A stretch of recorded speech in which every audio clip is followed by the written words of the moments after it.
Shalom saudara-saudara yang dikasihi Tuhan, sebelum kita akan mendengarkan firman Tuhan, mari kita mohon pimpinan Tuhan di dalam doa, mari kita berdoa. Bapa yang penuh kasih, pada saat pagi hari ini kami datang kembali kepadamu, kami mengucap syukur atas pimpinanmu dalam hidup kami hingga minggu ketiga di bulan April ini. Tuhan sungguh setia memelihara iman kami dan menyertai kami, sehingga kami boleh ada sebagaimana adanya kami sampai hari ini, semua karena anugerah Tuhan. Dan hari ini kami mau belajar merenungkan kebenaran firman-Mu, singkapkan rahasia-rahasia yang tersembunyi dari firman-Mu agar setiap kami boleh diluruskan jalan-jalannya dan kami semua boleh hidup berkenan kepadamu. Bersabdalah, kami siap mendengar, demi nama Tuhan Yesus kami berdoa. Amin. Saudara-saudaraku yang dikasihi Tuhan, mari kita bersama-sama merenungkan tema firman Tuhan kepada kita pada pagi hari ini, yaitu akhir dari keakuan. Kita membuka Alkitab kita dari Matius pasal 16 ayat 24 sampai ayat yang ke-25. Matius pasal 16 ayat 24 sampai 25. Demikianlah sabda firman Tuhan.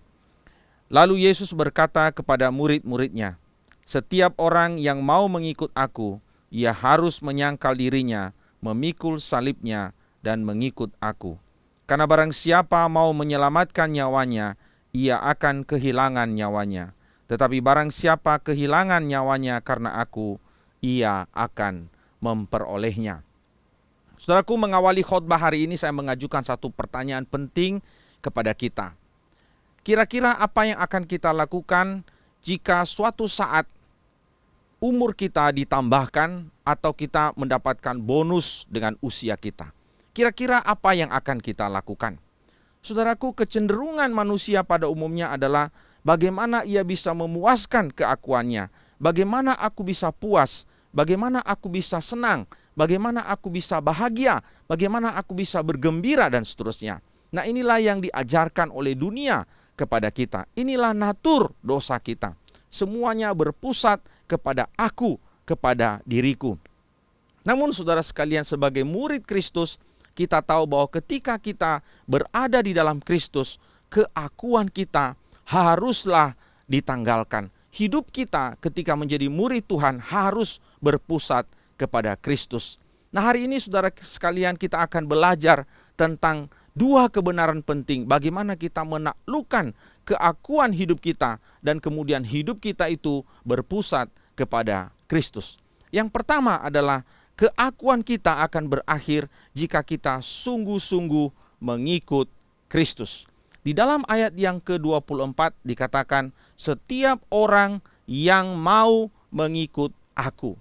Saudaraku, ini adalah bagian yang sangat penting sekali. Ini adalah bagian yang indah sekali kalau kita mau renungkan.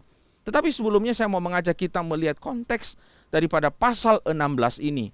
Saudaraku, pasal 16 ini merupakan pasal yang mengagumkan sekali, sekaligus mengharukan, saudara. Mengapa?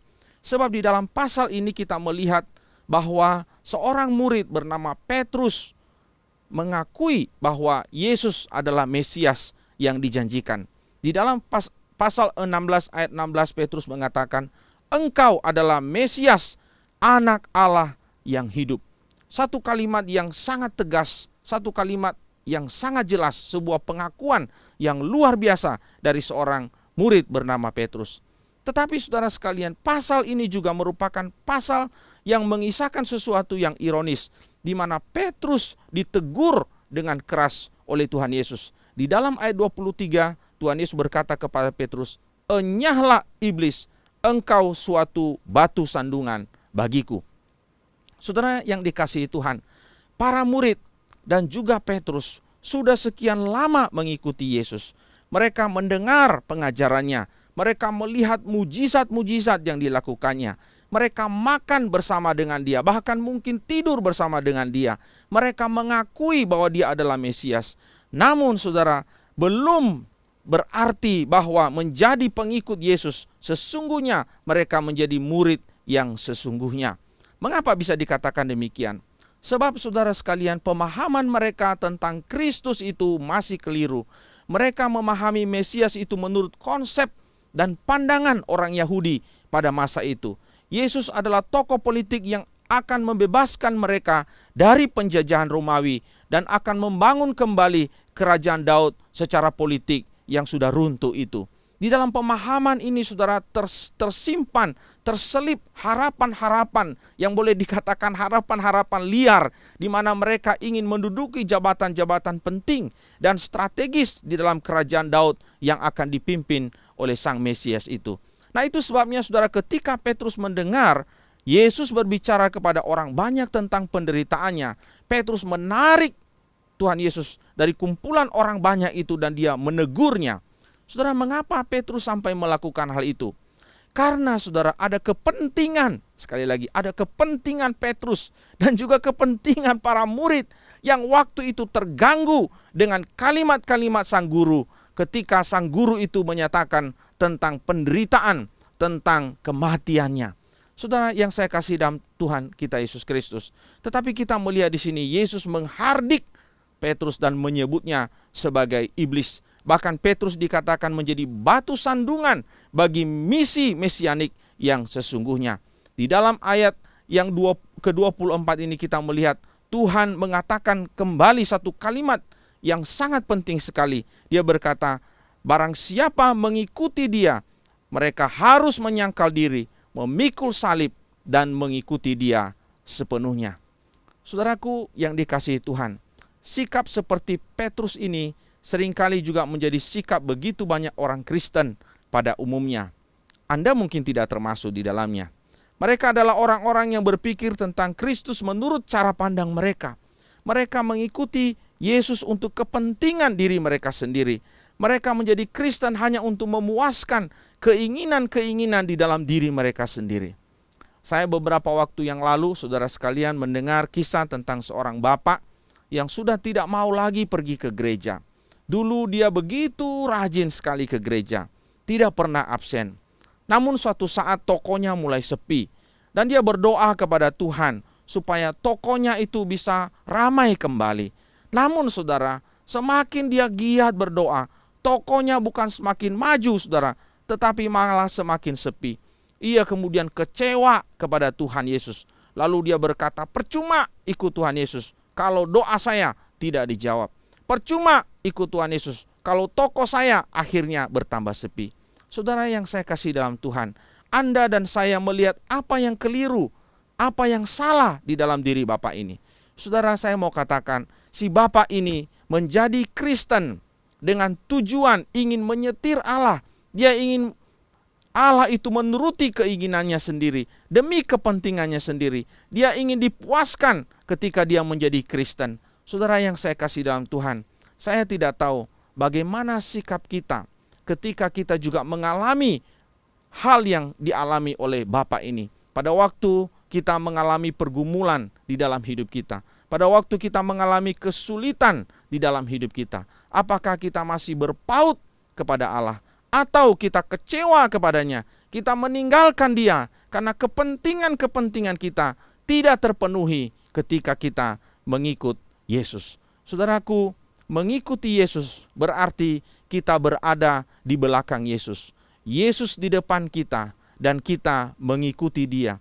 Mengikuti dia berarti kita siap dipimpin oleh Kristus. Apapun yang terjadi, keadaan apapun yang kita alami. Inilah yang disebut dengan menyangkal diri, memikul salib dan mengikut Yesus di sini. Di mana semua kepentingan-kepentingan kita telah ditanggalkan dan kita mau ikut apa kata Tuhan Yesus.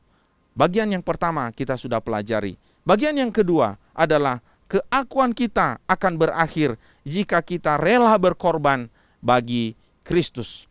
Di dalam ayat yang ke-25 di situ dikatakan, karena barang siapa mau menyelamatkan nyawanya, ia akan kehilangan nyawanya. Tetapi barang siapa kehilangan nyawanya karena aku, ia akan memperolehnya. Saudaraku, di sini kita melihat ada dua kata yang sangat penting, yaitu memperoleh dan kata yang kedua adalah kehilangan. Saudara, dua kata ini adalah dua kata yang sangat penting di dalam kehidupan kita. Pada umumnya, saudara, manusia tidak mau kehilangan. Manusia pada umumnya ingin memperoleh sebanyak-banyaknya. Tidak mau kehilangan sedikit pun. Bahkan 0,01% adalah satu kerugian yang sangat besar jika ia kehilangan. Ini adalah hukum ekonomi yang berlaku dalam kehidupan sosial kita. Termasuk juga di dalam kehidupan Petrus dan murid-muridnya.